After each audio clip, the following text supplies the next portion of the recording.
Halo semuanya. Pada kesempatan kali ini kami berdua, yaitu saya Ibnu Farhan Ramadan dengan NIM 230401010323 dan rekan saya Fajri Zahrawa Ani Ahmad dengan NIM 230401010279. Di kesempatan kali ini kita akan melakukan presentasi untuk memenuhi UTS dengan mata kuliah Sistem Digital kelas IF 304. Izin untuk memulai presentasinya.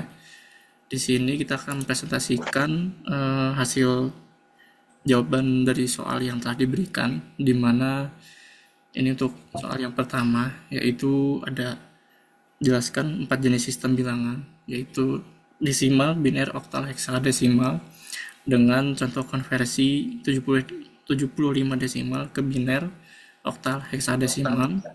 Kemudian yang kedua ada contoh konversi 110101 biner ke desimal dan heksadesimal. Dan yang poin yang ketiga dari jelaskan mengapa sistem biner digunakan dalam rangkaian digital. Saya mulai untuk jawaban yang pertama, yaitu ada penjelasan mengenai sistem bilangan desimal. Sistem bilangan desimal atau basis 10 yaitu bilangan yang berbasis 10. Kemudian setiap digit dalam bilangan desimal dapat mewakili angka dari 0 hingga 9. Jadi ada 10 digit angka untuk bilangan desimal. Kemudian sistem bilangan desimal dapat berupa integer, decimal integer, dan dapat juga berupa pecahan desimal atau decimal fraction. Contohnya adalah 345 dengan basis 10 sama dengan 3 kali 10 pangkat 2 ditambah 4 kali 10 pangkat 1 ditambah 5 kali 10 pangkat 0. Kemudian penjelasan mengenai sistem bilangan biner. Sistem bilangan biner ini basis 2 yang menggunakan dan mempresentasikan nilai yang berbeda berdasarkan posisinya. Dalam dunia komputer ini, bilangan biner hanya mempunyai dua keadaan, yaitu on atau nilainya 1 dan off nilainya 0. Sehingga untuk bilangan biner ini hanya dua angka ya. Jadi 1 dan 0. 1 untuk on dan 0 untuk off. Kemudian bilangan biner ini dianggap sebagai sistem bilangan yang memiliki radiks atau basis sistem bilangan yang paling kecil atau radiksnya bernilai 2 ya.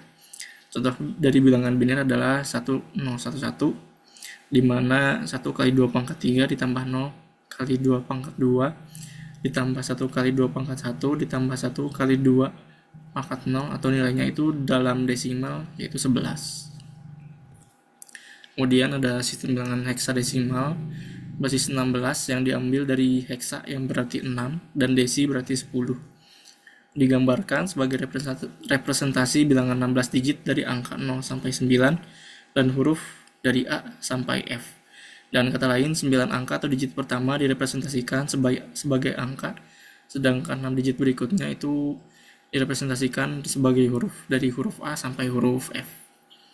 Kemudian untuk heksadesimal ini biasanya digunakan untuk representasi alamat memori, warna, dan instruksi mesin. Contohnya dari bilangan heksadesimal adalah 2F16 atau basis 16 sama dengan 2 kali 16 pangkat 1 ditambah 15 kali 16 pangkat 0 sama dengan, jika didesimalkan, yaitu nilainya 47.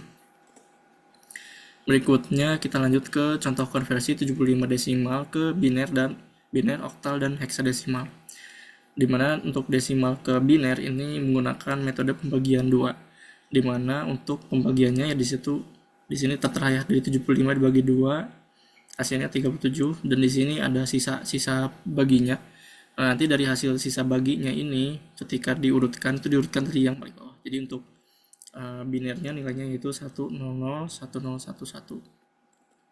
Kemudian untuk konversi dari 75 desimal ke oktal ya. Di sini untuk oktal masih sama sebenarnya pembagiannya, tapi nilai yang dibaginya tuh beda. Jadi masih menggunakan metode pembagian, tapi metode pembagian yang digunakan adalah metode pembagian 8. Tadi yang pertama ini ada 75 dibagi 8, hasilnya adalah 9 dan sisanya 3. Kemudian 9 dibagi 8 sama dengan 1, sisanya 1, dan 1 dibagi 8 sama dengan 0, sisanya adalah 1. Sehingga untuk nilai oktalnya yaitu 113. Jadi diurutkannya masih sama dari bawah. Kemudian yang terakhir itu ada desimal to heksadesimal. di mana masih menggunakan metode pembagian, namun metode pembagiannya yaitu pembagian 16.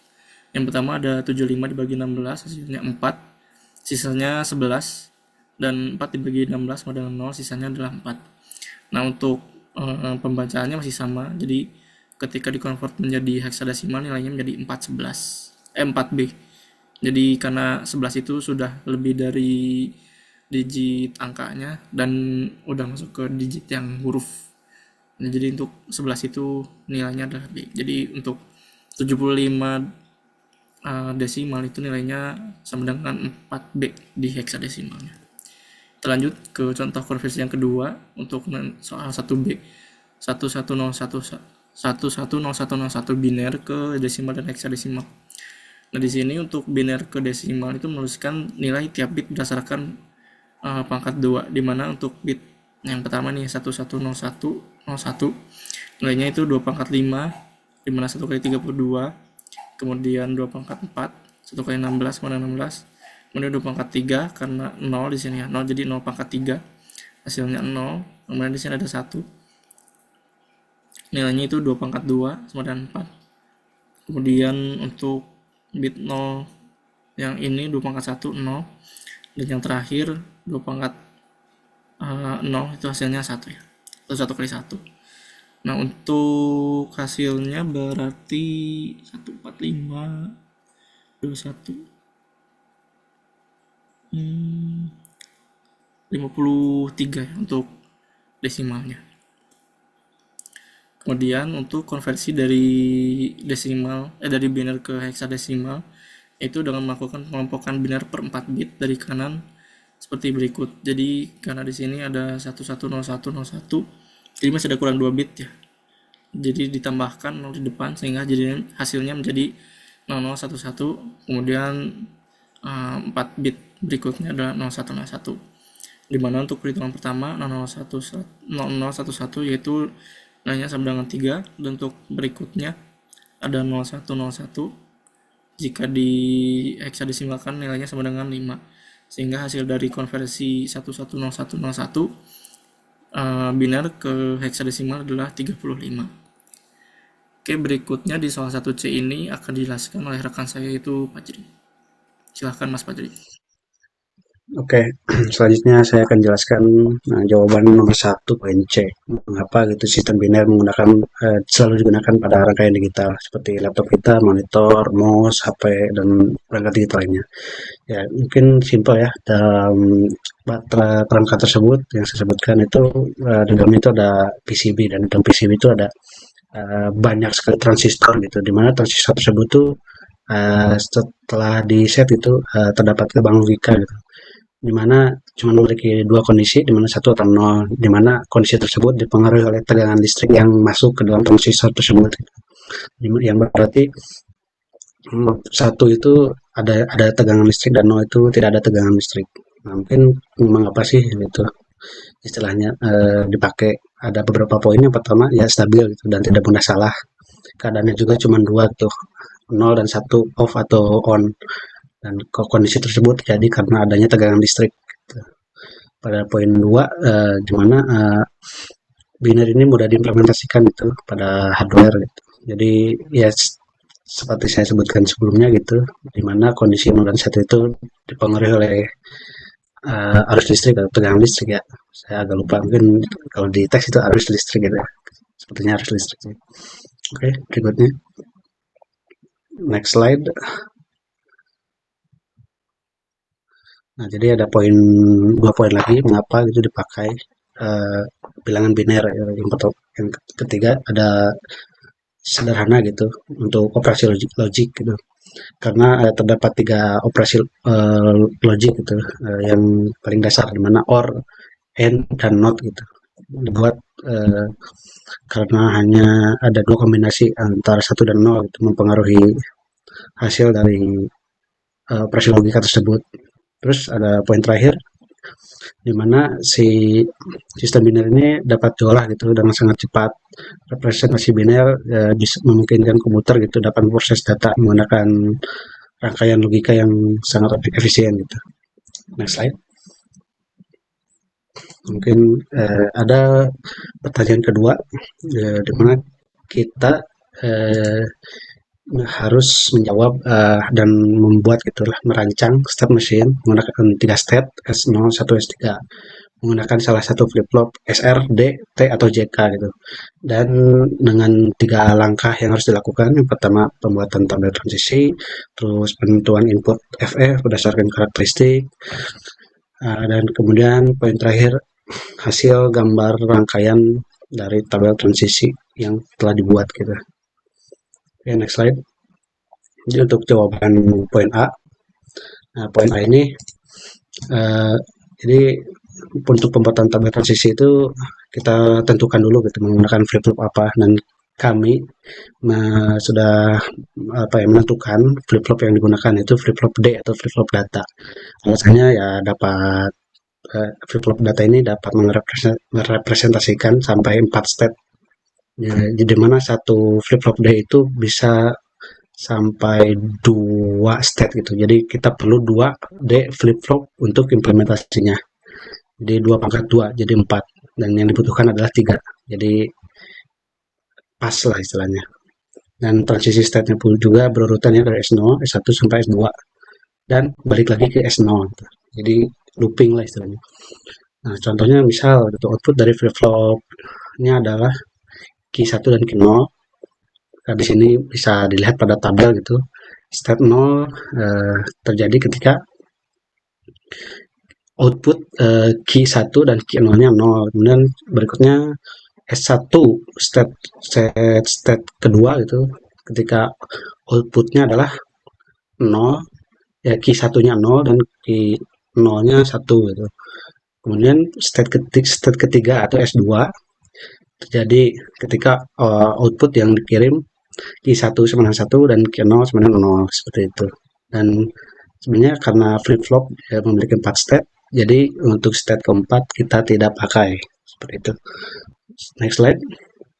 Jadi didapat tadi kan pemisalannya flip flop gitu pada outputnya. Nah, ketika kita menggunakan flip flop data di mana saya outputnya memiliki 2 output, di mana uh, ada tiap-tiap flip flop itu ada 2 output gitu. Jadi Kino penyebutannya mungkin kedepannya ada Kino aksen, Q1, Q1 aksen gitu. Nah, jadilah didapatkan tabel transisi seperti berikut.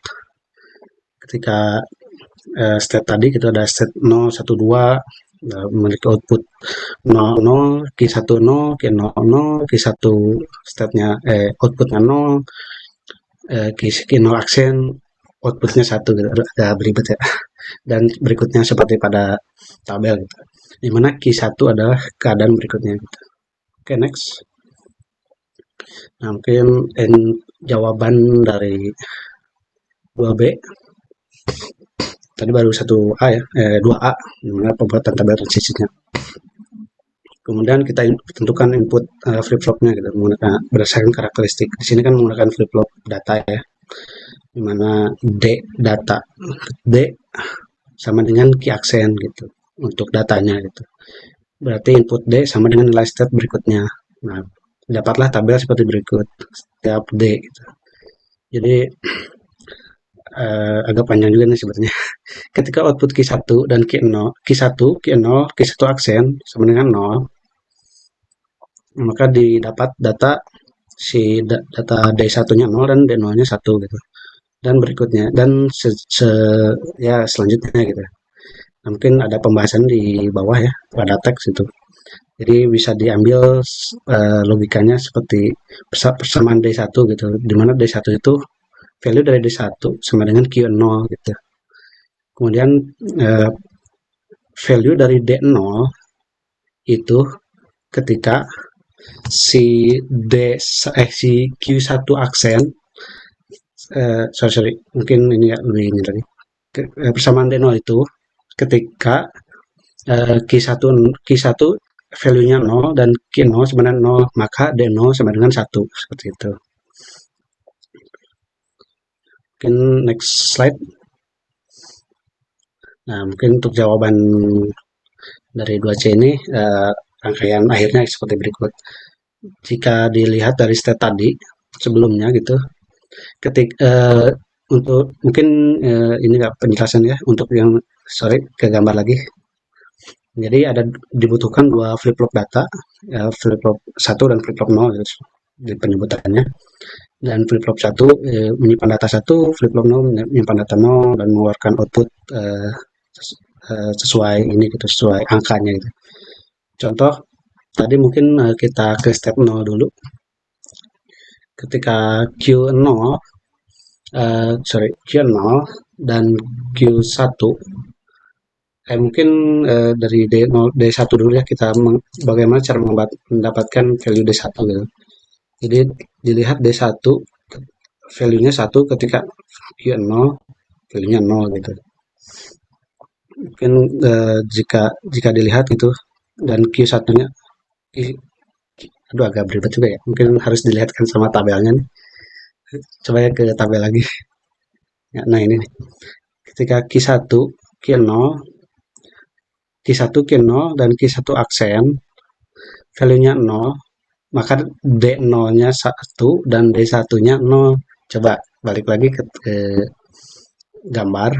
Nah, tadi mungkin value-nya semuanya ini ya, Q0, 0, contoh yang bawah. Nah, Q0, 0,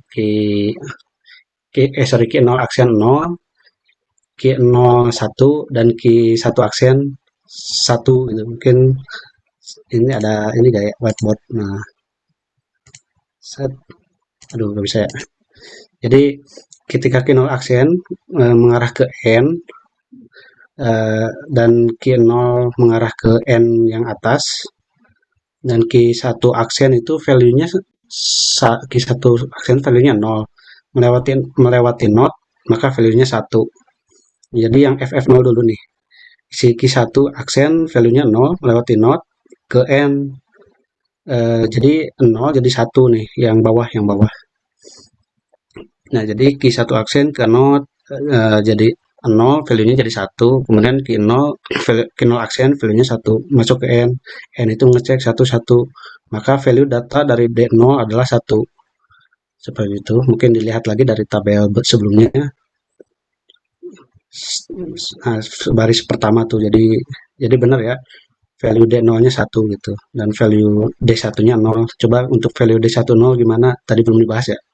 Coba D1 jika dilihat di sini key satunya kan key satu aksen 0 melewati not jadi 1 dan key 0-nya 0 melewati n 0 dan 1 maka value dari n 0 dan 1 adalah 0 maka D1 value-nya 0 seperti itu mungkin alur dari rangkaian akhir yang kami buat gitu seperti itu contoh tadi mungkin dari step 0 dan step berikutnya berlaku seperti pembahasan yang baru saya jabarkan gitu seperti itu mungkin dari saya dicukupkan.